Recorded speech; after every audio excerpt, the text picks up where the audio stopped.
한 목소리를 같이 읽겠습니다. 시작. 이에 이고니온에서 두 사도가 함께 유대인의 회당에 들어가 말하니 유대와 헬라의 허다한 무리가 믿더라. 그러나 순종하지 아니하는 유대인들이 이방인들의 마음을 선동하여 형제들에게 악감을 품게 하거늘 두 사도가 오래 있어 주를 힘입어 담대히 말하나 주께서 그들의 손으로 표적과 기사를 행하게 하여 주사 자기 은혜의 말씀을 증언하시니 그 시내 무리가 나뉘어 유대인을 따르는 자도 있고 두 사도를 따르는 자도 있는지라.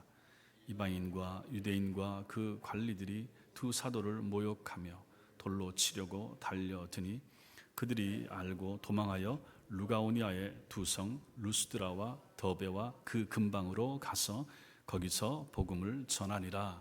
아멘. 우리는 계속하여 사도 바울과 바나바가 수리아 안디옥에서 선교사로 파송을 받아 1차 선교 여행지를 다니고 있는 것을 살피고 있습니다.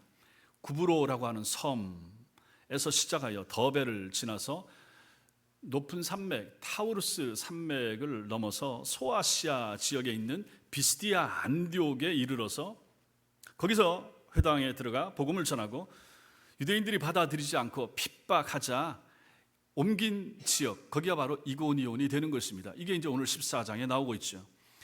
거기 가서 이제 또 복음을 전하다가 우리 뒷부분에 보면 나오겠지만 루가오니아의 루스드라와 다시 더베를 가게 되고 나중에 안디옥으로 처음에 파송을 받았던 지역인 수리아 지역에 있는 안디옥으로 돌아가는 것으로 1차 선교 여행을 마치게 되는데 이것이 이제 13장과 14장에 나타나는 바울의 1차 전도 여행이 되겠습니다.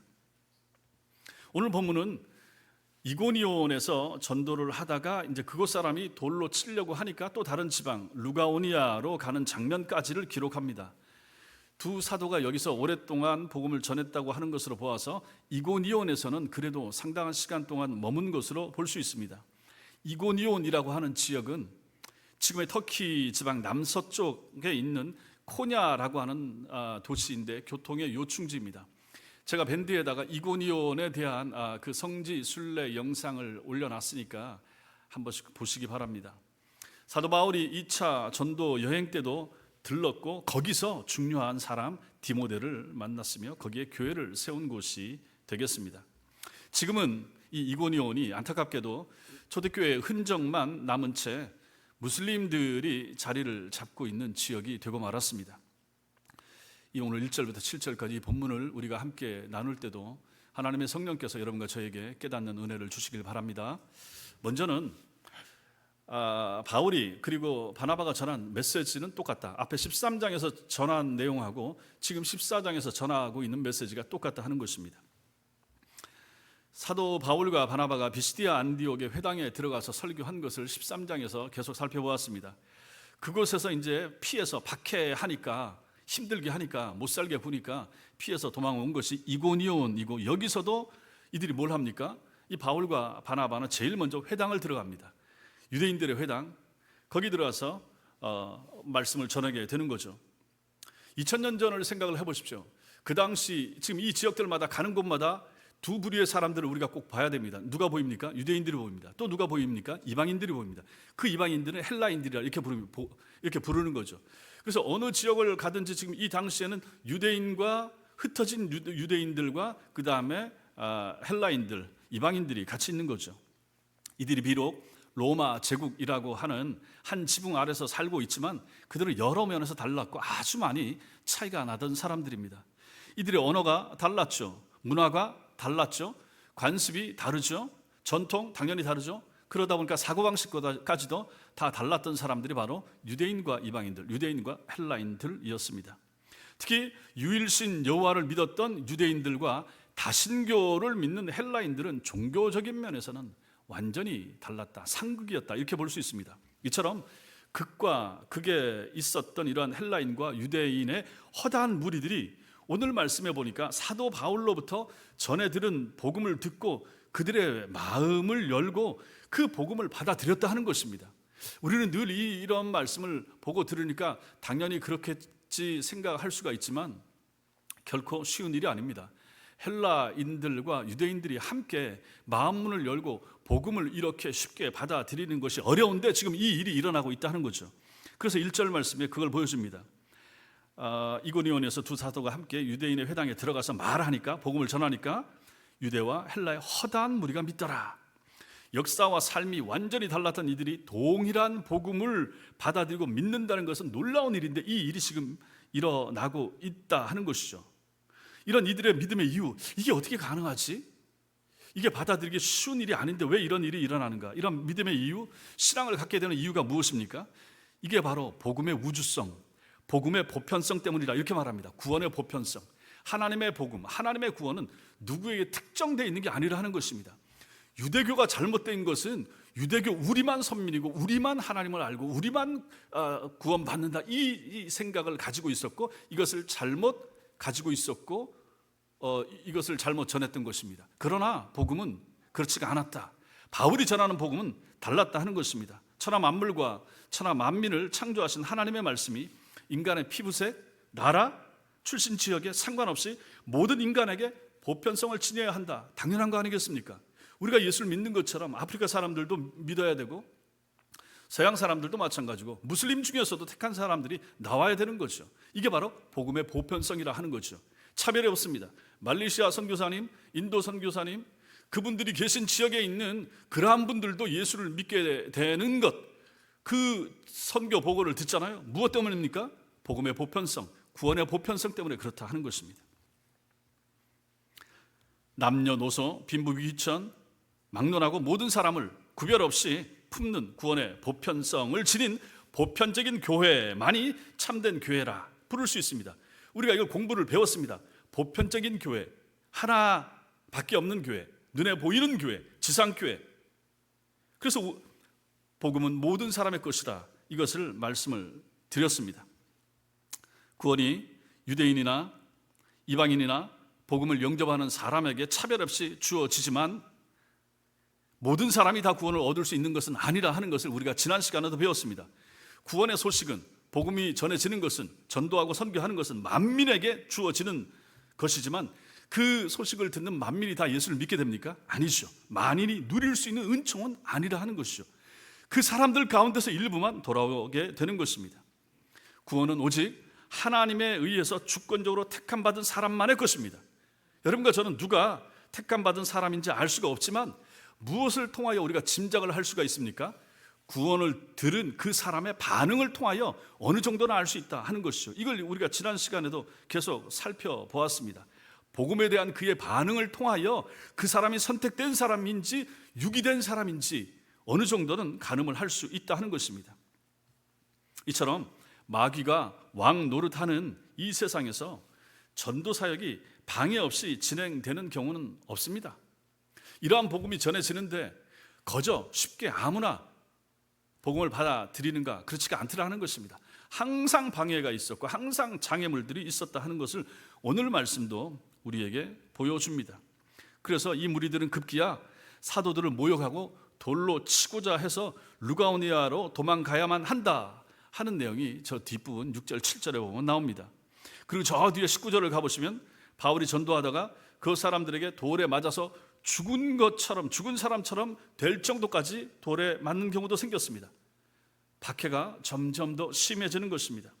그런데 바울은 이러한 박해 가운데서 굴하지 않았습니다. 처음에는 그저 박해하고 말로 박해하고 하더니 그 다음에는 돌로 치려고 하는 정도였고 그 다음에 좀 더 나가서 돌로 진짜 쳤습니다. 그래서 거의 죽은 것처럼 만들 정도로 그러한 박해가 온 것입니다. 자, 그러나 바울은 이러한 점점 심해지는 박해에도 불구하고 바울이 전했던 복음의 메시지는 변함이 없었습니다. 돌에 맞았다고 해서, 박해를 심하게 받았다고 해서 복음의 메시지를 약화시켰다든지 바꿨다든지 다른 내용을 가지고 전했다든지 그런 것이 없다 하는 것입니다. 항상 어디서나 복음의 메시지는 똑같았습니다. 1절 보세요. 1절 같이 읽겠습니다. 시작. 이에 이고니온에서 두 사도가 함께 유대인의 회당에 들어가 말하니 유대와 헬라의 허다한 무리가 믿더라. 여기 회당에 들어가 말하니, 이 뒤에 생략된 것이 하나 있습니다. 우리말 성경에는 번역되고 있지 않은데 헬라 성경에 보면 후토스라고 하는 단어가 나오는데 이러한 방법으로 이게 있습니다. 회당에 들어가 이러한 방법으로 말하니 이렇게 되는 거죠. 이와 같이. 그럼 이것은 무엇을 보여줍니까? 어떤 방법을 말하는 것일까요? 앞에 13장에 나오는 방법을 말하는 것입니다. 똑같은 방법으로 회당에 가서 똑같이 말했다 하는 것이죠. 같은 방법으로 바울은 비시디아 안디옥의 회당에서 했던 내용과 똑같은 내용의 설교를 이곳 이고니온의 회당에서도 전했다 하는 내용이 거기에 들어있는 것입니다. 이와 같은 방법으로 똑같은 메시지를 이와 같이 13장에서 비시디아 안디옥에서 전했던 그 내용을 저들에게 박해를 받아 피해온 이곳 이고니온의 유대교 회당에 들어가서도 이와 같이 똑같이 앞장에 나왔던 내용과 똑같은 내용으로 말을 했다 하는 것입니다. 그 내용이 뭡니까? 구약 성경의 이야기들을 통해서 예수 그리스도의 복음을 전하는 것이었습니다. 구약 성경에 나타나는 아브라함이나 모세나 다윗이나 이 모든 이야기를 통하여 그들의 삶을 통하여 보여주는 궁극적인 한 분 예수 그리스도에게 초점을 맞춰서 바울은 복음을 전했다 하는 것입니다. 7절에 루가오니아로 도망가서 거기서 복음을 전하니라, 거기서 복음을 전하니라, 똑같은 복음을 거기 가서도 또 전하고 있는 그런 바울의 모습을 우리는 앞으로 살피게 될 것입니다. 바울은 복음을 뭐라고 정의했습니까? 모든 믿는 자에게 구원을 주시는 하나님의 능력이 된다, 이렇게 구원의 복음을 정의했습니다. 바로 그 복음을 바울은 전한 것입니다. 세상 사람들이 듣고 가장 기뻐하고 즐거워할 수 있는 영생의 복음을 앞에 비시디아 안디옥에서 이고니온에서 이제 앞으로 또 갈 장소에서도 루스드라와 더베에서도 이러한 복음을 똑같이 전하고 있는 설교자, 선교사 바울과 바나바의 모습을 우리는 보는 것입니다. 지난주에 제가 한 큰 교회 목사님의 설교를 들었습니다. 그분이 한 열흘 전쯤 세상을 떠나신 조용기 목사님 장례식장에 다녀온 얘기를 했습니다. 장례식장에 가서 자신이 상주 역할을 했다고 합니다. 한 5일장을 한 것 같은데 거기에 서서 외부에서 오는 사람들 맞이하고 교계 기관의 대표로서 자기가 인사하고 돌아왔던 내용, 그리고 조인규 목사님과 평소 교제했던 내용을 가지고 말을 하는데 그분이 설교를 50분을 했습니다. 그 중에 반을 그 내용으로 채우는 것을 제가 들었습니다. 그러나 바울이나 베드로는 그렇게 설교하지 않았습니다. 그 귀한 설교 시간을 그런 내용으로 채우지 않더라 하는 것입니다. 하나님의 사람들, 참된 설교자는 그런 내용을 가지고 그 귀한 시간에 복음을 들으러 오고 하나님의 생명의 말씀을 들으러 교회를 어쩌면 일주일에 한 번 이렇게 찾아오는 그러한 예배자로 오는, 설교를 듣고자 하나님의 말씀을 듣고자 오는 사람들에게 생명의 말씀을 전해야지, 그러한 별 필요도 없는 얘기를 광고로 대충 하고 넘어갈 수 있는 그런 내용을 그 시간에, 그 귀중한 시간에 설교의 반을 할애해서 할 필요가 무엇이 있는가 하는 생각을 하게 된 것입니다. 바울이나 베드로는 그렇게 설교하지 않았습니다. 저도 앞으로 그렇게 하지 않을 것이고 하지 말아야 됩니다. 설교의 큰 주제는 항상 예수 그리스도의 구원이어야 합니다. 그리고 설교의 목적은 설교를 듣는 사람들의 영혼의 회심과 구원에 맞추어져야만 하는 것입니다. 제 설교에 뭐가 특별한 게 있겠습니까? 늘 하다 보면 이 말씀 가운데서 예수 그리스도의 구원, 예수 그리스도의 은총, 그분 앞에서 우리의 삶의 자세, 하나님 바르게 믿으십시다 하는 그러한 내용인 거죠. 바울과 그리고 베드로도 항상 이렇게 예수 그리스도의 구원에 초점을 맞춰서 이들은 설교했다 하는 것입니다. 두 번째로 우리는 오늘 말씀 속에서 순종하지 않던 무리들을 만나게 됩니다. 1절은 두 사도가 전한 복음의 메시지를 듣고 허다한 사람들이 믿었다라고 했습니다. 그런데 2절은 모든 이고니온 사람들이 다 복음을 받아들인 것은 아니라 하는 것을 보여주죠. 2절 읽겠습니다. 시작. 그러나 순종하지 아니하는 유대인들이 이방인들의 마음을 선동하여 형제들에게 악감을 품게 하거늘, 이렇게 말합니다. 이 사람들은 자신들이 복음을 거부하는 것에 만족하지 않고 수적으로 우세한 거기에 있는, 살고 있는 우세한 이 이방인들을, 헬라인들을 선동해서 복음을 전한 바울과 바울의 복음을 거부하도록 악한 감정을 품게 이렇게 만들었다 하는 얘기입니다. 자기만 안 믿는 게 아니라 거기 있는 사람들한테 믿지 마세요, 듣지 마세요, 저 사람들, 저 믿을 사람들 못 됩니다, 저 말 거짓입니다, 이렇게 하면서 악한 감정을 품게 만들었다 하는 것입니다. 여기서도 우리는 두 가지 사실을 확인하게 됩니다. 하나는 복음의 심판성입니다. 복음의 심판성. 우리가 앞에서 본 것처럼 13장 비시디아 안디옥에서도 그리고 이곳 이고니온에서도 복음이 들어가기 전까지 그곳 사람들은 다 똑같습니다. 다 잘 지냅니다. 그냥 유대인들은 유대 신앙을 가지고 살고요, 헬라인들은 그냥 자기들의 믿는 그냥 잡신 가지고 그냥 평안하게 문제 없이 평안하게 잘 삽니다. 충돌을 일으키지 않습니다. 그냥 적당한 선에서 타협하면서 잘 살아갑니다. 그런데 여기에 복음이 들어가니까, 바울이 복음을 가지고 들어가서 회당에서 말씀을 전하니까 여기서 분란이 생기더라 하는 것입니다. 비시디아 안디옥에서 그런 일이 생기더니 또 여기서도 회당에 들어가서 하나님의 말씀을 들고 말씀을 전하니까 받아들이는 사람이 있고 안 받아들이는 사람이 있고, 받아들이는 사람은 은혜 가운데 거하게 되고 받아들이지 않는 사람은 악한 감정이 마음속에 일어나더라 하는 것을 오늘 말씀이 보여줍니다. 이게 바로 복음의 심판성입니다. 복음은 심판합니다. 하나님의 말씀이 들어가면 사람들을 갈라놓습니다. 주님도 말씀하신 것처럼 가족 안에서 갈라지게 되는 것입니다. 복음을 받아들이는 사람과 받아들이지 않는 사람이 갈라집니다. 친구 사이도 갈라지게 되는 것입니다. 이런 일들이 생기더라. 이것이 바로 복음의 심판성입니다. 주님의 비유 가운데 나중에 예수님 재림할 때 두 사람이 맷돌을 갈고 있는데 한 사람 천당 가고 한 사람 남더라 하지 않습니까? 그런 것이 바로 복음의 심판성을 우리에게 말해주는 것입니다. 이것은 오늘날 우리에게도, 심지어 우리 가정에도 일어날 수가 있는데 우리는 그러지 않아야 한다 하는 것을 계속해서 우리가 말씀하고 있는 것입니다. 지난주 사도행전 13장 46절부터 48절까지 말씀에 표현이 되고 있죠. 뭐라고 말합니까? 복음 앞에서는 영생을 주기로 작정된 사람과 아닌 사람이 구별되더라 하는 것입니다. 영생 주기로 작정된 사람과 그렇지 않은 사람은 다르게 반응하더라 하는 것이죠. 이것이 바로 복음의 심판성입니다. 복음의 심판은 사람의 이성과 판단을 초월합니다. 평소에 성품이 좋아 보이던 사람도 복음은 완강하게 거부하는 사람이 있습니다. 그렇게 참 사람은 좋은데, 너무너무 괜찮은데 예수는 압니다. 교회는 안 나오려고 그래. 있잖아요. 진리와는 전혀 무관해 보이는 강도나 살인자, 저런 사람 지옥 갈 수밖에 없어 하는데 그 사람이 어느 순간 예수를 믿게 되고 복음을 받아들여서 전혀 새로운 사람이 되더라 하는 것입니다. 이게 복음의 놀라움인 것이죠. 우리는 진리의 복음 앞에서 복음을 거부하는 불신앙의 자리가 아니라 복음을 영접하고 믿는 신앙의 자리에 서 있기 때문에 지금 이 자리에 와서 예배를 드리고 있는 것입니다. 이것은 여러분과 제가 우리 자신이 열심히 해서 노력해서 우리가 결단해서 신앙을 갖게 되고 주일날 하나님 앞에 예배하고자 온 게 된 것이 아닙니다. 왜 그렇습니까? 하나님의 은혜입니다. 하나님께서 우리에게 일방적으로 베풀어 주신 은혜의 결과, 왜 나 같은 사람을, 왜 우리 같은 사람을 사랑하시고 아끼시고 예수 알게 하시고 믿게 하시고 이 자리에 서게 하셨는가? 우리는 그러한 은혜의 감격을 가지고 항상 예배 자리에 오는 것이 필요하다 하는 것입니다.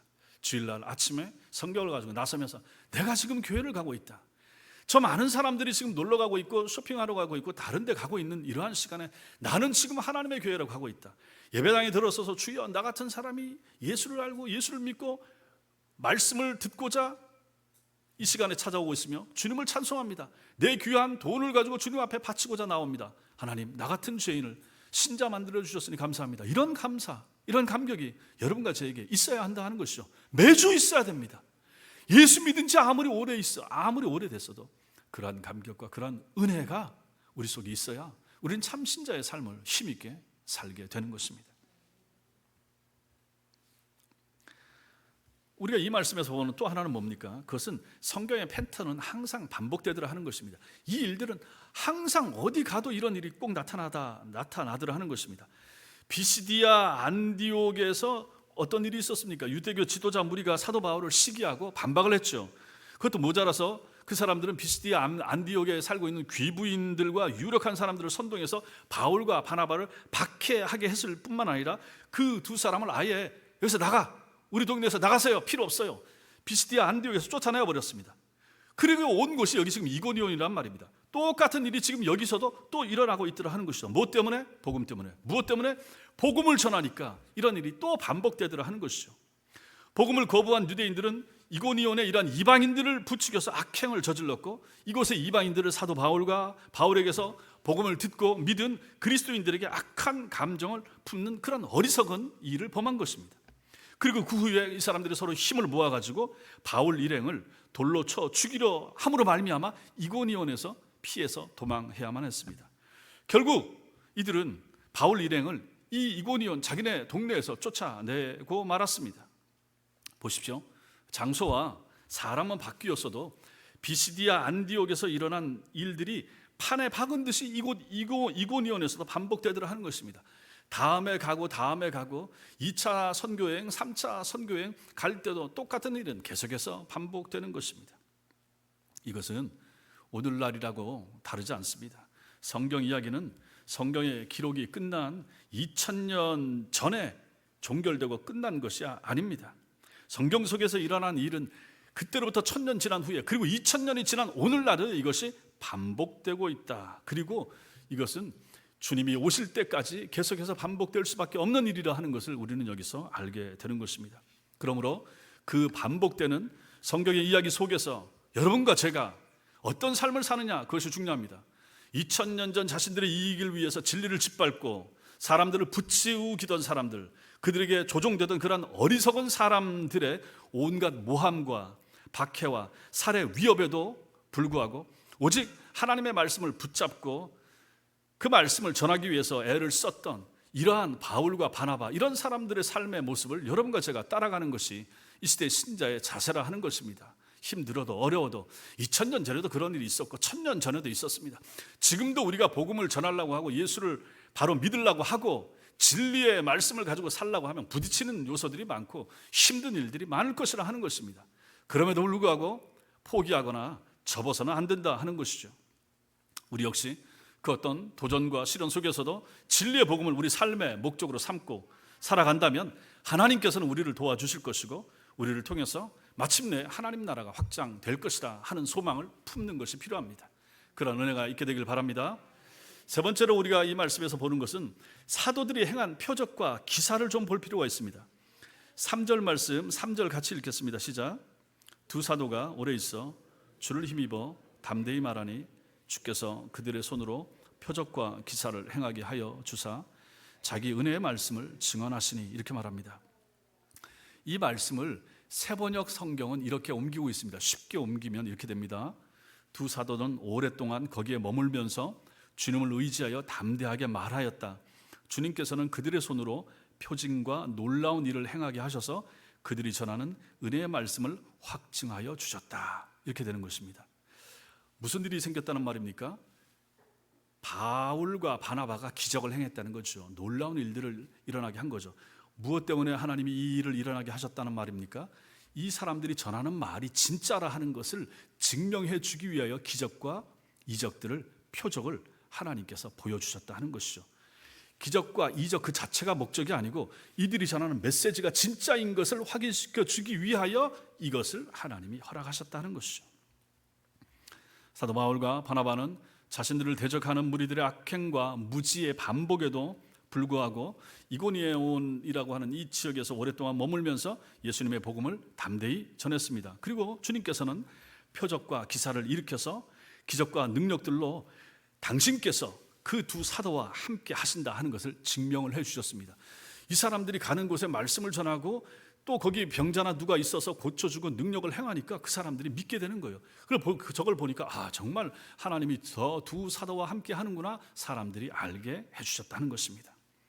바울이 온갖 박해와 고난 속에서도 일평생 주님의 증인으로 살기를 마다하지 않았던 것은 자신이 주님의 증인으로 살아갈 때 주님께서 언제나 자기 자신과 함께 하시고 계심을 이러한 방식으로 자기에게 보여주시고 증명해 주셨기 때문에 그 삶을 평생도록 살 수가 있었던 것입니다. 이게 얼마나 중요합니까? 더 정확하게 말하면 주님께서 자신과 함께 계심을 가장 손쉽게 확인할 수 있는 방법이 무엇입니까? 주님의 증인으로 사는 것입니다. 주님의 증인으로 살았더니 우리 주님이 책임져 주더라. 내가 내 거 챙기고 이렇게 사는 것이 아니라 복음을 전하고 담대하게 내 몸 챙기지 아니하고 열심히 나가서 복음 전하고 했더니 하나님께서 나와 함께 하시고 나로 말미암아 능력이 나타나는 것을 보여주시고 하나님이 나와 동행하시더라. 이것을 여기서 말하고 있는 것입니다. 생각을 해보십시오. 주님의 증인이 되어 주님의 말씀을 쫓아 사는데도 주님께서 그 사람과 함께 주시는 것을 만약에 우리 주님께서 우리에게 확인해 주시지 않는다 그러면 어떻게 되겠습니까? 만약에 그런 주님이라 그러면 굳이 우리가 이렇게 열심히 믿을 필요가 있겠습니까? 그런 주님이시라 그러면 불교의 부처상과 무슨 차이가 있겠습니까? 아무 의미가 없겠죠. 참 신이라면 어떻게 해야 됩니까? 자신의 살아계심, 자신이 살아서 역사하는 것을 자신을 믿는 사람들에게 종종 드러내 보여줘야 되지 않겠습니까? 여러분과 저에게도 마찬가지 아닙니까? 여러분과 저에게도 이러한 하나님의 함께하심에 대한 증거가 필요하다 하는 것이죠. 보세요. 모리아 산에서 아브라함이 자기 아들 이삭을 죽이려고 할 때 마지막에 천사가 나타나서 멈추게 하고 수풀에 걸린 양을 통하여 하나님께서 아브라함과 이삭과 함께하심을 보여줬잖아요. 그러니까 확인이 되는 거죠. 너무 감사한 거죠. 그 경험을 통하여 이삭의 믿음이 성장하고 아브라함의 믿음이 크게 성장했을 것입니다. 갈멜산에서 엘리야가 이방 선지자 850명과 대적을 합니다. 하늘에서 재물 위에 불로서 응답하는 신이 참 신이다. 한번 맞짱 떠봅시다 했죠. 저들의 신은 아무리 해도 몸을 칼로 긁고 피를 내도 응답이 없었습니다. 그런데 엘리야가 기도하니까 하늘에서 불이 떨어져서 재물을 살라버려서 하나님께서 엘리야와 함께 하심을 증명해 보여주지 않았습니까? 이런 것이 필요하다 하는 것이죠. 구약에는 물론 이런 이적적인 형태로, 그리고 신약시대에도 이런 것이 나타나지만 오늘날은 어떻습니까? 오늘날에도 이런 것이 필요하지 않겠습니까? 그래야 우리가 예수 믿을 맛이 나지 않겠습니까? 하나님의 능력과 하나님의 도움을 우리가 체험하는 것이 있어야 신앙생활을 더 열심히 하게 되지 않겠습니까? 하나님의 말씀에 자신을 맡겨본 사람이 계속 자신을 맡기게 되는 것은 하나님의 말씀에 자신을 던져본 사람만이 하나님께서 자신과 함께하고 계심을 확인할 수 있게 되기 때문에 그런 것입니다. 보세요. 예전에는 어떻게 했습니까? 교회에서, 예전에는 교회마다 예배당에 주무시면서 기도하는 권사님들이 교회마다 여러 명 있었습니다. 제가 학생 때, 대학생 때 마찬가지였습니다. 교회를 가면 뭐 교회가 그렇게 크지는 않았지만 한 300~400명 모였을래나. 근데 그때도 가면 항상 교회에서 권사님들이 그 침낭, 모포 가지고 오셔서 교회에서 서너 번씩은 항상 기도하면서 주무시고, 그리고 다음날 새벽까지 계시고, 그리고 집으로 돌아가셨습니다. 그러한 기도의 모습을 저도 보고 배우면서 자라고 저도 따라 하기도 하고 그랬죠. 이분들이 왜 이렇게 했겠습니까? 집에서의 그 안락한 잠자리를 마다하고 왜 교회로 와서 교회 그 장의자의 불편한 자리에 그렇게 자면서 그렇게 기도를 했겠습니까? 그 불편한 의자에서 밤을 보내고자 한 이유가 무엇이겠습니까? 무엇 때문일까요? 기도 응답의 체험을 했기 때문입니다. 기도 응답의 체험을, 그 불편한 장의자에서 자면서 기도했던 것이 남편에게, 아이들에게, 자기 가정에 나타나는 것을 그 당시에 그때 권사님들이 체험했기 때문에 너무너무 감사하고, 그 기도의 맛을 봤기 때문에 그 기도를 계속하려고 하고 그 기도 가운데 자식들을 키워내고 하나님의 사람으로 키워냈던 것입니다. 그들 가운데 목사들이 얼마나 많이 나왔는가?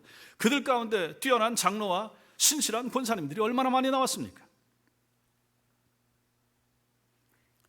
주님이 자신과 함께 계심을 기도 응답을 통해서 보여주셨기 때문에 그 주님의 은혜를 다시 체험하고자 그런 고생과 수고를 마다하지 않았던 것입니다. 주일학교 교사를 기쁨으로 감당하고 계셨던 분들도 마찬가지입니다. 연말 되면 애들 보는 것이 얼마나 힘듭니까? 교사하는 게 얼마나 힘듭니까? 교회 안에 다른 일들도 마찬가지지만 특히나 교사들은 참 버겁습니다. 시간도 많이 들여야 되고. 그래서 연말 돼서 다른 좀 더 편해 보이거나 아니면 눈에 더 잘 띄는 부서로 옮길 수도 있을 것입니다. 그렇게 보내드린다고 해도 거절하고 그 개구장이 아이들과 함께 하길 원하는 교사들이 교회들마다 있었습니다. 저는 평생 아이들을 가르칠 거예요. 저는 아이들을 가르치는 것이 힘들지만 너무 좋아요. 감사해요. 이런 분들이 계시다 하는 것입니다. 왜 그렇습니까? 왜 이분들이 이렇게 할까요? 자신이 가르친 아이, 자신이 눈물로 기도한 아이에게 능하신 하나님의 손길이 나타나는 것을 그분이 보았기 때문입니다. 그렇게 키워낸 아이들이 1년 가르치고 그 주일학교 아이들이 자라고 그 아이들이 중학생이 되고 고등학생이 되고 뭐 이렇게 자라가는 모습, 그런 것을 보면서 교사를 감당했던 그 성도 마음속에 뜨거움이 있고 감사가 있고 보람이 느껴졌기 때문에 그 일에 끊임없이 자신을 드리고 바치고 희생했기 때문이라 하는 것입니다. 헌금도 마찬가지입니다. 자신도 너무 어렵고 힘든 환경이었음에도 불구하고 즐거이 자발적으로 헌금을 들었더니 그 드린 것보다도 더 넘치도록 채워주시는 하나님의 은혜를 체험한, 경험한 성도가 어찌 옹졸하고 인색한 헌금 생활을 이어갈 수가 있겠습니까?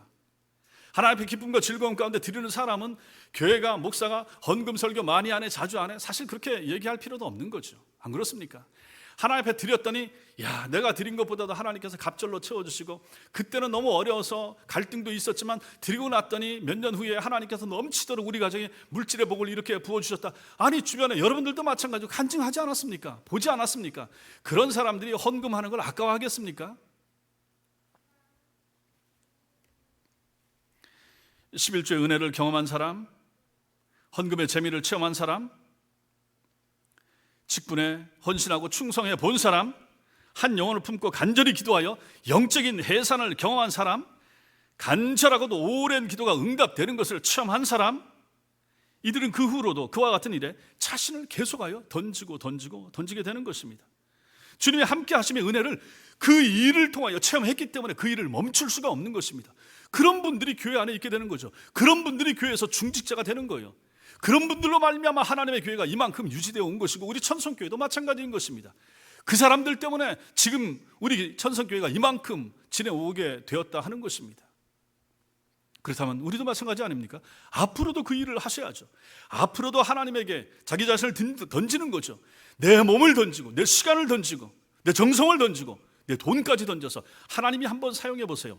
하나님 손에 나를 놓습니다. 하나님 손에 내 물질을 놓습니다. 하나님 손에 내 시간을 드릴 테니까 하나님 맘대로 사용해 보세요. 좀 이런 신앙, 이런 믿음, 이게 하나님이 우리에게 요구하시는 신앙인의 자세와 태도 아니겠습니까? 이럴 때 하나님의 임재가 나타나는 것입니다.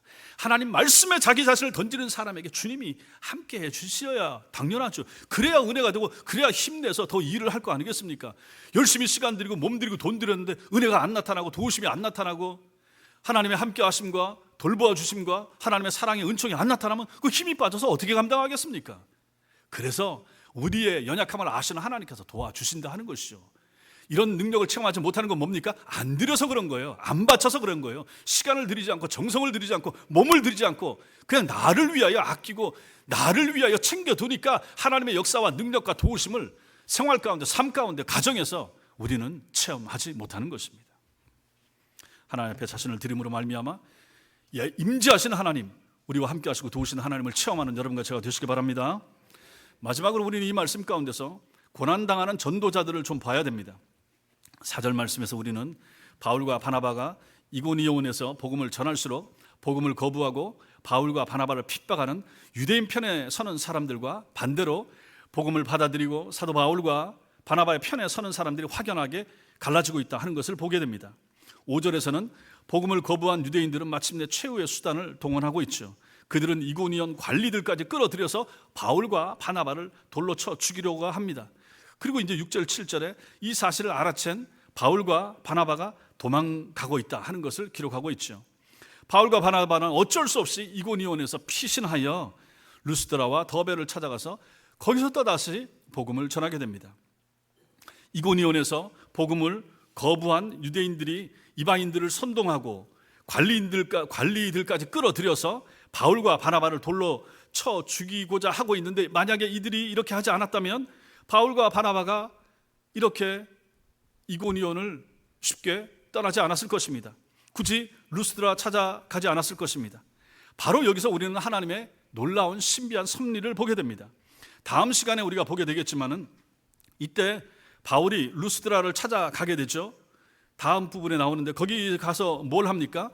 병자를 고치게 됩니다. 선천적으로 걷지 못하던 사람, 안진뱅이를 치유하는 기적이 나타나게 되는 것입니다. 이고니온에 여기서 유대인 무리가 돌로 치려고 했기 때문에 피해서 루스드라가 가고, 그래서 루스드라에서 그 선천성 장애인에게 하나님의 치유의 역사가 나타난 것입니다. 여기서 도망가서 간 것이 그 사람 입장에서는 굉장히 잘된 거 아니겠습니까? 이것이 바로 하나님의 신비로운 섭리라 하는 것이죠. 부정적인 일이 긍정적인 결과를 가져온 것이고, 고통스러운 일이 소망스러운 결과를 가져온 것입니다. 그뿐만이 아닙니다. 사도행전 13장 13절에 버가에서 풍토병이 걸렸다. 이게 말라리아나 뭐 이런 것이었을 것이라 제가 그때 말씀을 드렸습니다.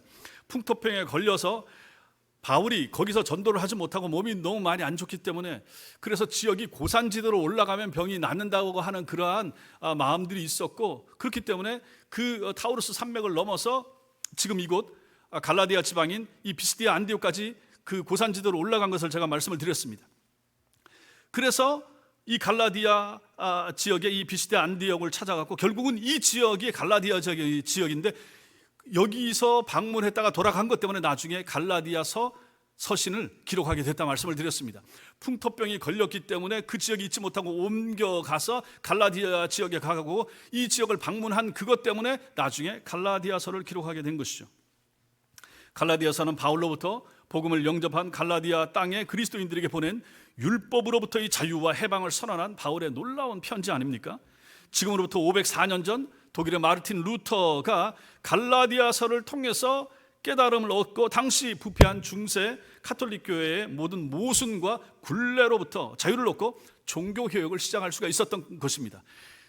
그렇게 따지면 이 갈라디아서를 이때 기록했기 때문에 그 풍토병 때문에 간 그 지역에 머물렀던 기억 때문에 거기에다가 있는 사람들에게 갈라디아서를 써보냈고 그 편지를 읽은 하나님의 사람 루터가 결국은 중세 그 부패하고 썩었던 카톨릭을 개혁할 수가 있었다. 그러니 이것이 얼마나 놀라운 일인가. 풍토병 때문에 이런 놀라운 종교개혁까지도 결국은 연결되게 되더라 하는 것입니다.